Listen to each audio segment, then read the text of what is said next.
Hi friends, Jain academy में आप सबका स्वागत है। आज हम पढ़ेंगे दो टॉपिक। कौन से work done in rotating an electric dipole in electric field और potential energy of an electric dipole in electric field. Means हम इलेक्ट्रिक फील्ड में जो इलेक्ट्रिक डाइपोल होता है उसका वर्क डन और पोटेंशियल एनर्जी के बारे में डिस्कस करेंगे। तो सबसे फर्स्ट हम क्या लेंगे,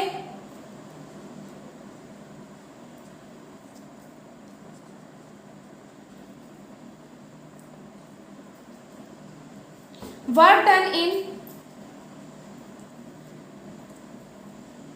rotating an electric dipole in electric field।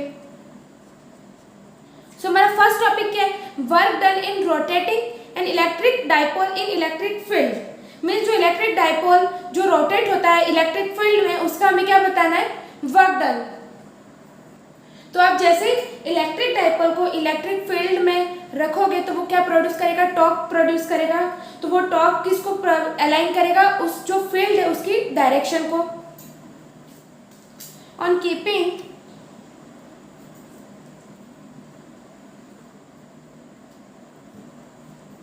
An electric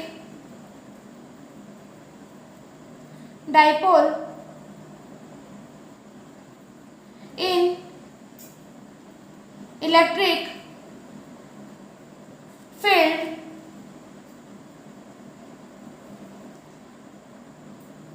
a torque is produced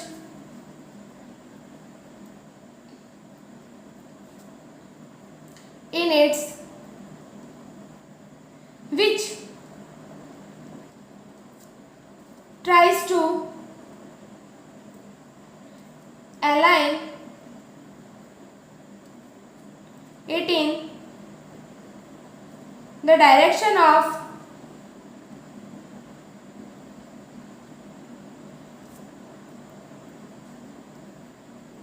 the field। Means जो अब आप इलेक्ट्रिक डाइपोल को इलेक्ट्रिक फील्ड में रखते हो तो वो क्या करता है, टॉर्क प्रोड्यूस करता है। और वो जो टॉर्क प्रोड्यूस होता है वो हमें क्या करता है, फील्ड का जो डायरेक्शन होता है वो हमें बताता है कि वो फील्ड कौन सी डायरेक्शन में है।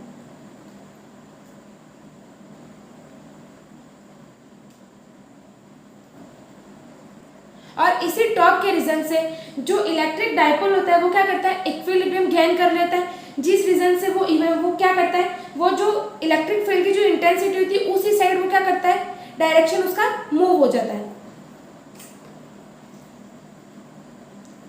Due to this, the dipole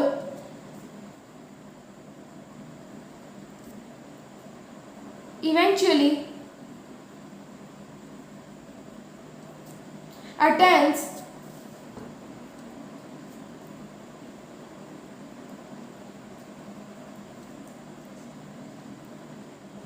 equilibrium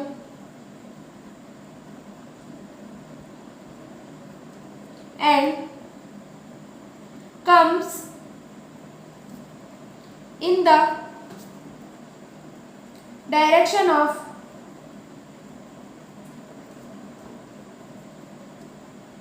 intensity of electric field।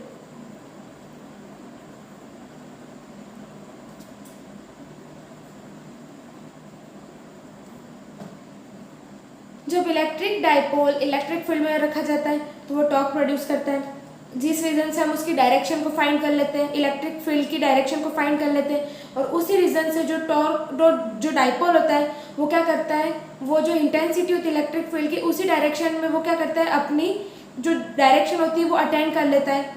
ये दो पॉइंट हमारे क्लियर हो गए। तो फिर इस रीजन से क्या होगा, जो हम यूनिफॉर्म इलेक्ट्रिक फील्ड है वो किस में रखेंगे, रोटेटिंग डाइपोल में। So for rotating dipole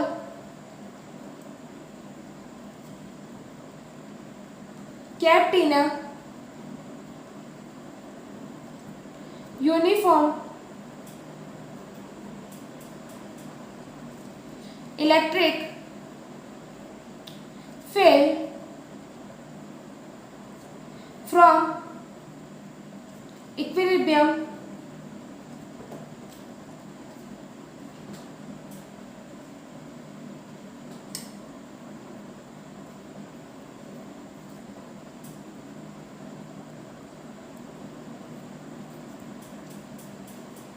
state. Equilibrium state में क्या हमने जो डाइपोल है वो किस में रख दिया, रोटेटिंग डाइपोल के स्टेट में, जिस रीजन से हमारा जो वर्क डन होगा वो कैसा होगा,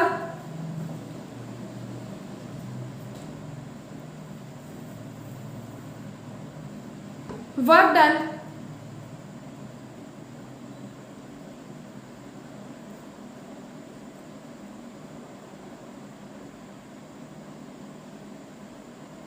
is to be done let an electric dipole with torque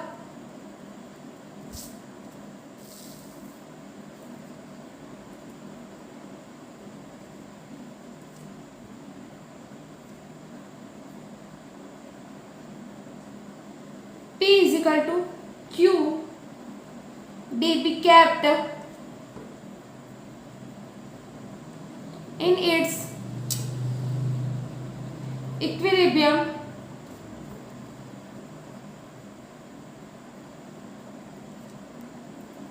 state AB in an uniform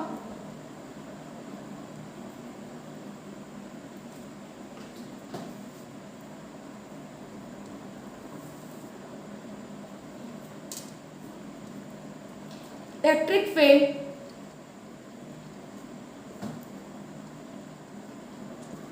of intensity E. Now the electric dipole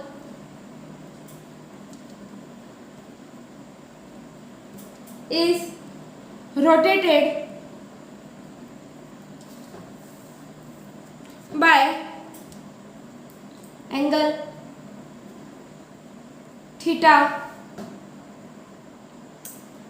Work done is to be done let an electric dipole with torque means हमने क्या लिया, electric dipole torque के साथ हमने ये equation ली P is equal to QD be kept in a equilibrium state AB means वो किस में पड़ी है, इक्विलिब्रियम स्टेट AB में in an uniform electric field और ये ए भी क्या है, यूनिफॉर्म इलेक्ट्रिक फील्ड, उसकी इंटेंसिटी क्या है E. Now the electric dipole is rotated by angle theta. हम क्या बनाएंगे, इसका एक फिगर बनाएंगे.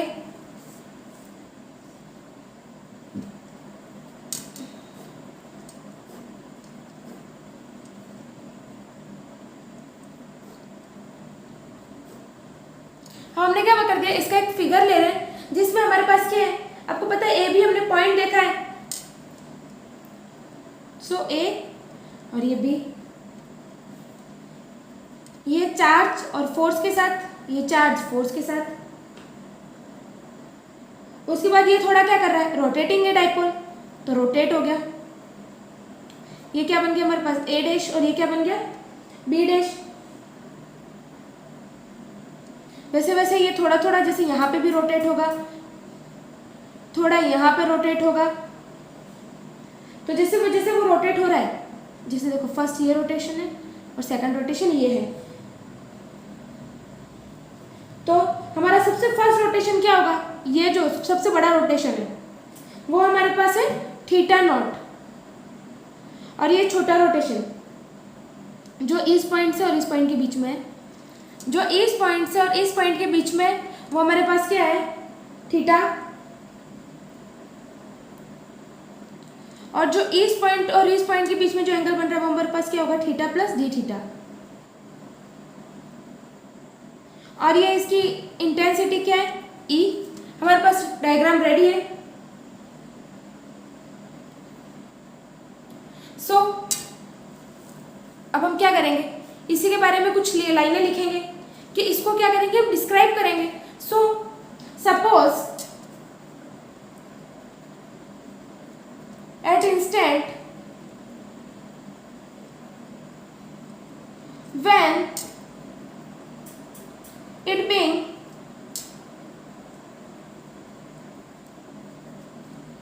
rotated, the angle between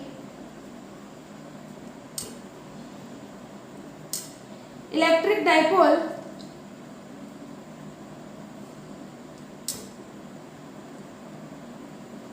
P, electric dipole P, and intensity of electric field E.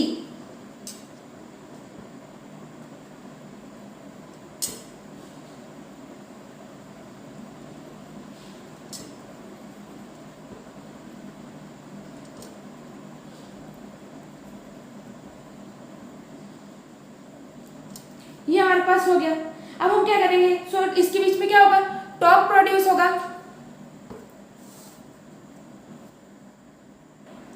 सो अगर ये डायग्राम में हमने दिखाया आपको टॉर्क प्रोड्यूस होगा, तो सो टॉर्क का फॉर्मूला हमारे पास क्या होगा, tau is equal to PE. Tau is equal to क्या हो जाएगा, PE sine theta.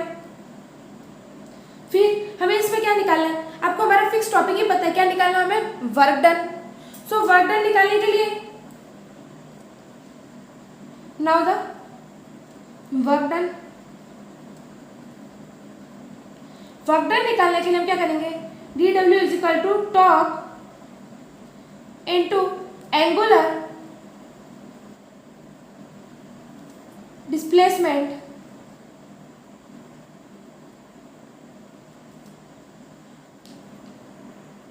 Torque into angular displacement. अब टॉर्क आपने क्या निकाला है,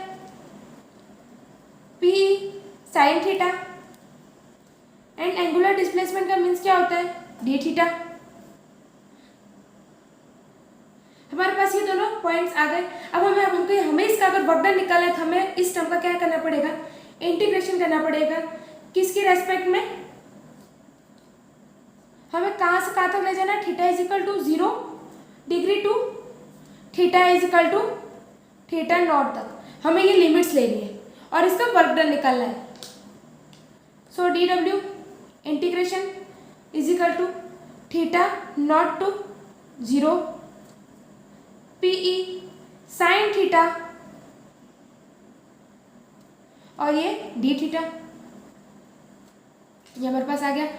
इंटीग्रेशन इसका तो डब्ल्यू ही होगा, इसका इंटीग्रेशन करेंगे तो पीई तो कांस्टेंट टर्म है तो वो बाहर ऐसे ही आ गई।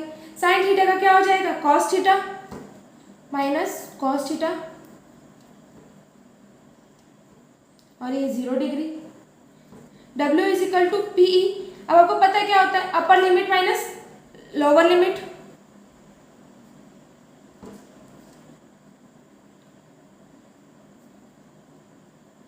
तो फर्स्ट हमारे पास क्या हो गया, 1 कॉस की जगह हमने क्या रखा, 0 रखा और यहाँ पे क्या हो गया, cos theta naught.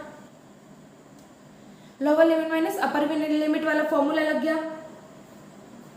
So if theta naught is equal to theta, then W is equal to P 1 minus cos theta। हमने यही लिया, देखो theta is equal to theta naught, तो अगर हमने यही टर्म यहाँ पे यूज कर ली तो थीटा नॉट की जगह हम क्या यूज कर सकते हैं, थीटा। फिर हम इसमें क्या करेंगे, केसेस लेंगे।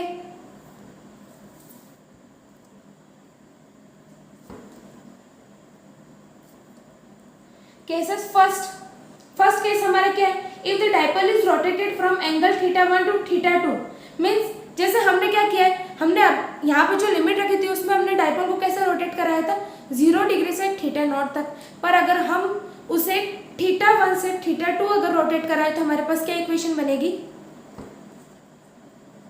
If the dipole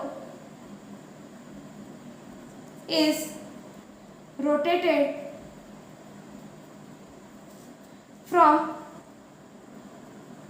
angle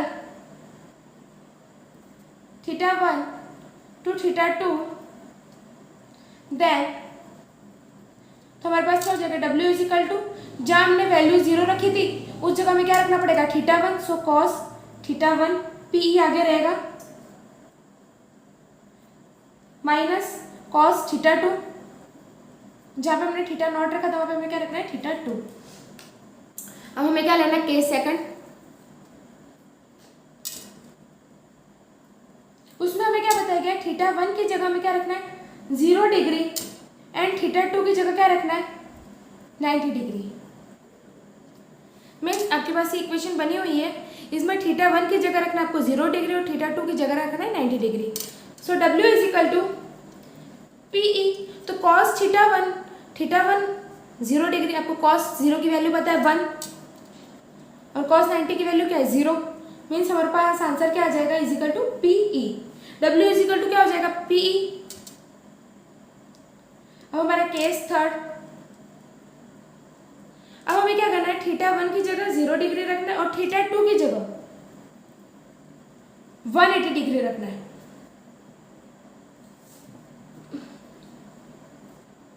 so W is equal to, इसी इक्वेशन में वैल्यू पुट करेंगे PE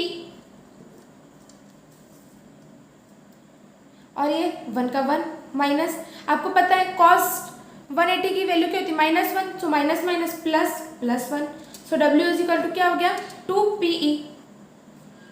तो हमारे पास क्या आ गया वर्क डन आ गया, जो रोटेटिंग इलेक्ट्रिक डाइपोल जो इलेक्ट्रिक फील्ड में प्रेजेंट होता है उसका वर्क डन हमने निकाल लिया और उसके केसेस निकाल लिए। अब जो हमारा नेक्स्ट टॉपिक था potential energy of an electric dipole in electric field, वो हम पढ़ेंगे हमारे नेक्स्ट क्लास में।